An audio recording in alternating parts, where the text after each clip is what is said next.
সবাইকে স্বাগত জানাচ্ছি। আজকের এই লেসন অথবা আজকের এই ভিডিও আমরা যেটাই বলি না কেন, এটা হচ্ছে তাদের জন্য যারা জীবনে সফল হতে চায়। আসলে সবাই জীবনে সফল হতে চায়, বাট সেই সফল হতে চায় ঠিক আছে, বাট সেটা নিয়ে তারা কাজ করে না, এই কারণে তারা সফল হতে পারে না। তো আমার এই ভিডিওটা দেখবার পর আশা করছি যে আমাদের জীবনে সবার সফলতা আসবে। আমি একটু বোঝাবার চেষ্টা করব যে আসলে আমরা জীবনে কিভাবে সফল হব। এখানে আমি কিছু পয়েন্ট গুলা উল্লেখ করব, যে পয়েন্টগুলো আশা করছি সবাই মেনে চললে বা সেই পয়েন্ট অনুসারে কাজ করলে আমরা সফল হতে পারবো ইনশাআল্লাহ। তো আমি কথা না বাড়িয়ে শুরু করছি যে আমরা কিভাবে সফল হব। আমার যে প্রথম যে পয়েন্টটা সফলতার জন্য, এটা হচ্ছে লক্ষ্য স্থির করা।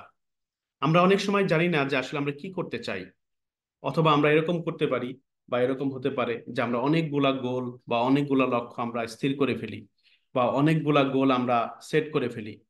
কিন্তু অনেকগুলা গোল যদি থাকে বা অনেকগুলা উদ্দেশ্য যদি থাকে বা অনেকগুলা লক্ষ্য যদি থাকে, তা আমরা তাহলে আমরা সেই অনুসারে কিন্তু এগোতে পারবো না। বা আমি কোন লক্ষ্যটাকে বাছাই করব। তো তার জন্য আমাদের যেটা করতে হয়, একেবারে ফিক্সড একটা গোল সেট আপ দিতে হবে। যেমন যদি আমি এক্সাম্পল বলি, যে আমি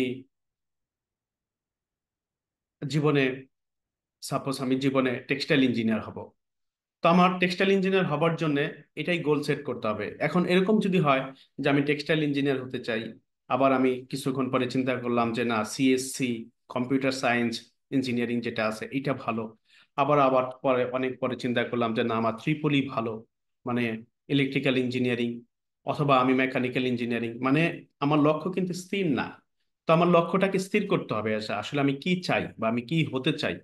এই লক্ষ্য স্থির করাটা খুবই গুরুত্বপূর্ণ। এখন আমরা যারা বিজনেস করতে চাই তাদের জন্য সেম, যে আমরা আসলে কোন টাইপের বিজনেস করতে চাই।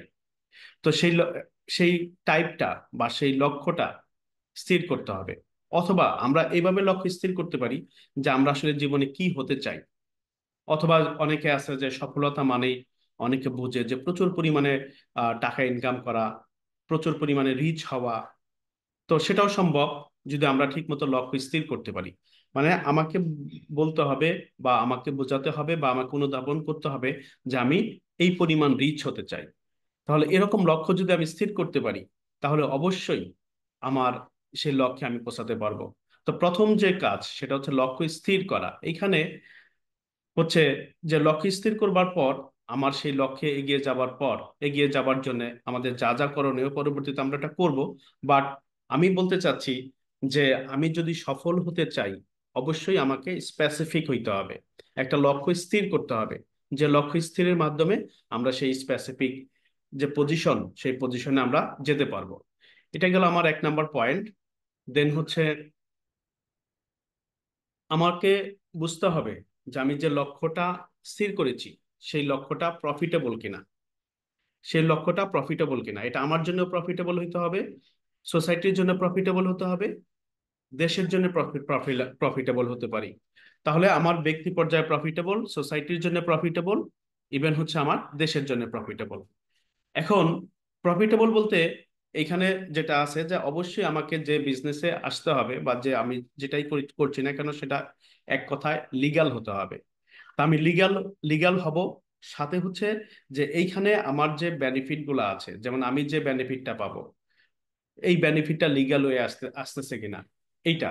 তো আবার আমি যে প্রোডাক্টটা সেল করছি অথবা আমি যা হতে চাচ্ছি, এটা আমার সোসাইটিকে কি পরিমাণ সার্ভিস দেবে, প্লাস হচ্ছে আমার কান্ট্রির জন্য বা দেশের জন্য বা নেশনের জন্য কতটুকু পরিমাণ হেল্পফুল। এখন একটা বিষয় আমরা চিন্তা করি যে আমি তো লক্ষ্য স্থির করে ফেলেছি। এখন সেই লক্ষ্যটা আমার জন্য যদি প্রফিটেবল হয়, সেটা আমার জন্য প্রফিটেবল, সোসাইটির জন্য প্রফিটেবল, সবার জন্য প্রফিটেবল। এখন এটা যদি প্রফিটেবল হয়, তাহলে আমার বিজনেসই বলি আর যেটাই বলি এটা কিন্তু লং রানে সাস্টেইন করবে। এরকম যদি হয় যে এটা শুধুমাত্র আমার জন্যই প্রফিটেবল বাট অন্য কারোর জন্য প্রফিটেবল না, সেটা হবে আমার শর্ট টার্ম বিজনেস বা শর্ট টার্ম, সেটা কিন্তু লং টার্মে আমার সফলতা আসবে না। তো আমার সফলতা আনতে গেলে অবশ্যই আমার যে লক্ষ্যটা স্থির করেছি সেই লক্ষ্যটা প্রফিটেবল কিনা এটা চেক করে নিতে হবে। এটা গেল 2 নম্বর পয়েন্ট। দেন আমার 3 নম্বর পয়েন্ট হচ্ছে মেজারেবল। মেজারেবল মানে এইখানে আমরা যেটা বোঝাতে চাচ্ছি যে আমি যে লক্ষ্যটা স্থির করেছি সেই লক্ষ্যটা পরিমাপযোগ্য কিনা। পরিমাপযোগ্য বলতে একটা উদাহরণ বলি, যে সাপোজ আমি বানাতে চাই পৃথিবীর সবচেয়ে বড় একটা বিল্ডিং বানাতে চাই। এখন পৃথিবীর সবচেয়ে বড় বিল্ডিং বানাতে গেলে যদি আমি এটা আমার যদি লক্ষ্য থাকে যে আমি পৃথিবীর সবচেয়ে বড় একটা বিল্ডিং বানাবো, এখন আমার এই বিল্ডিংটা বানানোর আগে আমাকে কিছু সার্ভে করতে হবে। যে আমি যেহেতু পৃথিবীর সিদ্ধান্ত নিয়েছি, মানে লক্ষ্য স্থির করেছি যে আমি পৃথিবীর সবচেয়ে বড় বিল্ডিং বানাবো, তো সেই ক্ষেত্রে আমাকে দেখতে হবে যে এই পৃথিবীতে সবচেয়ে বড় বিল্ডিংটা কোনটা আছে। আমরা জানি যে দুবাইয়ের বুর্জ খালিফা হচ্ছে সবচেয়ে বড় বিল্ডিং। এখন এই যে বিল্ডিংটা আছে, এই বিল্ডিং এর যে হাইট, অবশ্যই আমাকে তার থেকে 1 মিটার বেশি হলেও হাইট বানাতে হবে, বা আরো বেশি হাইটের বিল্ডিং বানাতে হবে। তাহলে এইখানে আমাকে যেটা অনু মানে অনুধাবন করতে হবে, বা আমি যেটা বোঝাবার চেষ্টা করছি, যে আমার যে লক্ষ্যটা আছে এটা কিন্তু আমি মেজার করতে পারছি। যে আমার যে বিল্ডিংটা আছে বর্তমানে, সেই বিল্ডিংটা একটা মেজারবল, মানে এটা মাপা যায়। তো আমি তার থেকে বড় বিল্ডিং বানাবো, কতটুকু বড় বানাবো, অথবা সেটা 1 মিটার বেশি হতে পারে বা 5 মিটার বেশি হতে পারে। তাহলে এটা কিন্তু পরিমাপযোগ্য। তো আমার যে লক্ষ্যটা আছে সেই লক্ষ্যটা লাভজনক হওয়ার সাথে সাথে সেটা পরিমাপযোগ্য কিনা, মানে মেজারেবল কিনা, এটাকে আমাকে চেক করে নিতে হবে। দেন আমার 4 number point, right planning. Right planning, আমি যদি লক্ষ্য স্থির করতে পারি, সেই লক্ষ্য অনুসারে যদি আমি প্ল্যান করতে পারি, মানে সঠিক পরিকল্পনা আমরা যেটা বলছি, যে প্ল্যান করতে পারি, তাহলে অবশ্যই আমার সেই লক্ষ্যটা অ্যাচিভ করা, এটা আমার জন্য কোনো বিষয় না। এখন এখানে সঠিক প্ল্যানিং বলতে আমরা আসলে কি বুঝবো? সঠিক প্ল্যানিং হচ্ছে যে আমি লক্ষ্যটা যেটা সেট করেছি সেই লক্ষ্যে পৌঁছাবার জন্য আমার কি কি করণীয়, কোনটা কোনটা করতে হবে। যেমন সাপোজ আমি টেক্সটাইল ইঞ্জিনিয়ার হতে চাচ্ছি। তো টেক্সটাইল ইঞ্জিনিয়ার হওয়ার জন্য আমার রাইট প্ল্যানিং কি? টেক্সটাইল ইঞ্জিনিয়ার হওয়ার জন্য আমাকে যেটা করতে হবে সেটা হচ্ছে যে আমাকে আহ এসএসসি এইচএসসি পাশ করবার পর এখন খুঁজে বের করতে হবে যে কোন কোন ইউনিভার্সিটিতে টেক্সটাইল ইঞ্জিনিয়ারিং ডিপার্টমেন্ট আছে। তো আমার সেই অনুসারে নিজেকে রেডি করতে হবে। রেডি করে সেখানে অ্যাডমিশন নিতে হবে। অ্যাডমিশন নেওয়ার পর আমার ওইখানে যে প্ল্যানিং আছে, বা ওইখানে যে কারিকুলাম আছে, সেই কারিকুলাম অনুসরণ করে টিচারের কথা অনুসারে আমাদের সব কার্যক্রম কমপ্লিট করবার পর আমি সার্টিফিকেট পেয়ে যাব। তাহলে এটা হচ্ছে একটা পরিকল্পনা, রাইট প্ল্যানিং। এর মধ্যে অবশ্য সাব প্ল্যানিং আছে, যেমন আমি পড়াশোনাটা কিভাবে করব এই বিষয়ে। এখন আমি যদি বিজনেস করতে চাই, তাহলে আমি আহ, যে লক্ষ্যটি স্থির করেছি সেই অনুসারে আমাকে প্ল্যান করতে হবে যে আমি তাহলে আমার গোল তো এটা, তাহলে আমি এইভাবে প্ল্যানিং করলে আমি সেই লক্ষ্যটা পৌঁছাতে পারবো। এটাকে বলা হয়েছে রাইট প্ল্যানিং। দেন হচ্ছে ধারাবাহিকতা। ধারাবাহিকতা বলতে এখানে বোঝানো হচ্ছে যে আমি হঠাৎ করে প্রচুর পরিমাণে কাজ করে ফেলেছি, কিন্তু তারপরে আমি 2 দিন 3 দিন 1 সপ্তাহ বা 1 মাস কোনো কাজ করিনি, আবার 1 মাস পরে আবার অনেক বেশি কাজ করেছি। এইটাকে কনসিস্টেন্সি বলে না। কনসিস্টেন্সি হচ্ছে, মানে ধারাবাহিকতা হচ্ছে, আমি প্রতিদিনই কিছু কিছু করে হইলেও কাজ করব। একদিনে অনেক বেশি কাজ করবার প্রয়োজন নাই। আমি কি করব? প্রতিদিনই কিছু কিছু কাজ করব। এটাকে বলে কনসিস্টেন্সি। যদি আমার এই কনসিস্টেন্সি বজায় থাকে, আমার যদি লক্ষ্য স্থির করবার পর সবকিছু করবার পর যদি আমার কনসিস্টেন্সি বজায় থাকে, তাহলে অবশ্যই জীবনে সফলতা আসবে। কারণ হচ্ছে যে একজন ব্যাটসম্যান, সাপোজ একজন ব্যাটসম্যান একদিন 100 রান করলো, তারপর কি, তারপরে কখনো 0, কখনো 5, কখনো 10, কখনো 0, আবারও 0, এরকম আবার অনেক দিন পরে আবার 100 করলো। এই ব্যাটসম্যান কিন্তু ভালো মানের ব্যাটসম্যান না।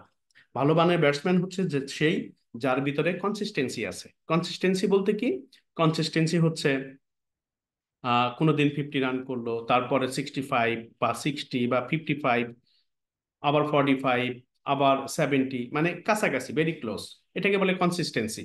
তাহলে যে কোনো কাজে আমার যদি ধারাবাহিকতা থাকে, তাহলে আমার জীবনে অবশ্যই সফলতা আসবে। তাহলে আমি আবারও আমার যে এইখানে সফলতা পাওয়ার জন্য আমি 5টা পয়েন্ট সেট আপ করেছি, বা 5টা পয়েন্টের কথা বলেছি। 1 নম্বর পয়েন্ট হচ্ছে লক্ষ্য স্থির করা। 2 নম্বর হচ্ছে সেই লক্ষ্যটা লাভজনক কিনা সবার জন্য, সেটা আমার জন্য, সোসাইটির জন্য, অথবা ন্যাশনের জন্য, সবার জন্য লাভজনক কিনা এটাকে চেক করা। দেন আমি যে লক্ষ্যটা সেট করেছি সেটা হচ্ছে মেজারেবল কিনা, বা পরিমাপযোগ্য কিনা এটা ঠিক করা, দেন রাইট প্ল্যানিং, সঠিক পরিকল্পনা এখানে বলা হয়েছে, সেটা আমরা চেক করব। আর সাথে সাথে সেই পরিকল্পনাকে অ্যাচিভ করবার জন্য হঠাৎ করে একদিন প্রচুর পরিমাণে কাজ করলাম, আবার অনেকদিন করলাম না, আবার তারপরে প্রচুর পরিমাণে কাজ করলাম, এরকম না। প্রতিদিনই সেই প্ল্যানিং অনুসারে আমি প্রতিদিনই কাজ করব। কিন্তু সেই কাজের পরিমাণ অত বেশি হইতে হবে এরকম কোনো প্রয়োজন নাই। জাস্ট আমি প্রতিদিনই কাজ করব, কিছু কিছু করে কাজ করব। তাহলে অবশ্যই আমি যা হতে চাই বা যা করতে চাই সেই সফলতা আমাদের আহ, নিকট চলে আসবে। তো এটাই ছিল আজকের জন্য। পরবর্তীতে আমরা আরো কিছু পয়েন্ট নিয়ে আরো সুন্দর সুন্দর ভিডিও দেবার চেষ্টা করব, সবাইকে মোটিভেট করার চেষ্টা করব। তবে এই পয়েন্টগুলো মেনে চলবো আশা করছি। ভালো থাকবো সবাই। Thank you all for joining.